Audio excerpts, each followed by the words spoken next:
ഒരു വ്യക്തിയുടെ ജീവിതത്തിൽ സൗഹൃദത്തിന് വളരെ വലിയ പങ്കാണുള്ളത്. നല്ല സൗഹൃദങ്ങൾ ആ വ്യക്തിയെ വിജയത്തിലേക്കും മോശം സൗഹൃദങ്ങൾ ആ വ്യക്തിയുടെ തകർച്ചയിലേക്കും നയിക്കുമെന്നതാണ്. രാജ്യങ്ങളുടെ കാര്യം എടുത്താലും ഇങ്ങനെ തന്നെയാണ്. നമ്മുടെ ഇന്ത്യയുടെ കാര്യം എടുക്കുകയാണെങ്കിൽ ഒട്ടനവധി നല്ല സുഹൃത്തുക്കൾ, അതായത് സുഹൃത്ത് രാജ്യങ്ങൾ നമ്മുടെ രാജ്യത്തിനുണ്ട്. ഇന്ത്യയുടെ നല്ല സുഹൃത്ത് എന്ന് കേൾക്കുമ്പോൾ തന്നെ നമ്മുടെ മനസ്സിൽ ആദ്യം ഓടിയെത്തുന്ന പേര് റഷ്യ എന്നതായിരിക്കും. ഒരുപാട് നാളുകൾക്ക് ശേഷം ഇരു സുഹൃത്തുക്കളും ഒത്തുചേരുകയാണ്. ഈ ഒത്തുചേരലിൽ വമ്പൻ പ്രഖ്യാപനങ്ങളാണ് രണ്ട് കൂട്ടരുടെയും ഇടയിൽ നടക്കാൻ പോകുന്നത്. വാർത്ത ഞാൻ വിശദമാക്കാം. പ്രിയ പ്രേക്ഷകർക്ക് പേജ് ഡോട്ടിലേക്ക് സ്വാഗതം. 2025 ഡിസംബർ 5-നാണ് ഇന്ത്യയും റഷ്യയും തമ്മിലുള്ള കൂടിക്കാഴ്ച നടക്കാനിരിക്കുന്നത്. റഷ്യൻ പ്രസിഡന്റ് വ്ളാഡിമിർ പുടിൻ ഉച്ചകോടിയിൽ പങ്കെടുക്കാനായി ഇന്ത്യയിലേക്ക് വരുമ്പോൾ നമ്മുടെ രാജ്യം ആവശ്യപ്പെടാനിരിക്കുന്നത് ഒരൊറ്റ കാര്യമാണ്: S-400.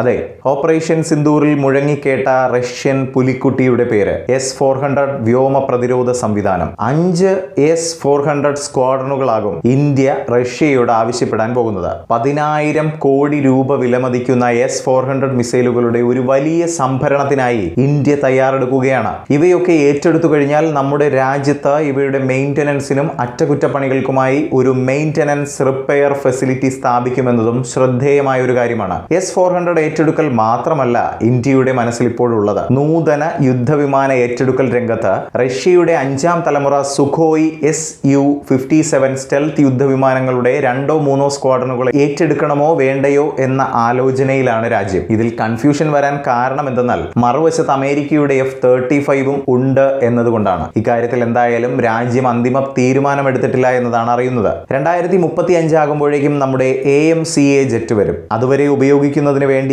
ഇതുപോലുള്ള ജെറ്റുകളെ ഇന്ത്യ ആശ്രയിക്കേണ്ടി വരുന്നത്. ഒരു വമ്പൻ കരാറും പിന്നാമ്പുറത്തെ ചർച്ചകളിൽ ഇടം പിടിക്കുകയാണ് കേട്ടോ. ഏതാണെന്ന് പറഞ്ഞു തരാം. 120 മുതൽ 140 Su-57 ജെറ്റുകൾ നമ്മുടെ രാജ്യത്ത് നിർമ്മിക്കുന്നതിനുള്ള ഒരു വമ്പൻ കരാറാണ് മെയ്ക്ക് ഇൻ ഇന്ത്യ സംരംഭത്തിന് കീഴിൽ വമ്പൻ ചർച്ചകൾ പുരോഗമിച്ചുകൊണ്ടിരിക്കുന്നത്. എന്തായാലും രണ്ട് സുഹൃത്തുക്കളും കൈകോർക്കട്ടെ. ഇന്ത്യ വിജയത്തിന്റെ കൊടുമുടി താണ്ടട്ടെ.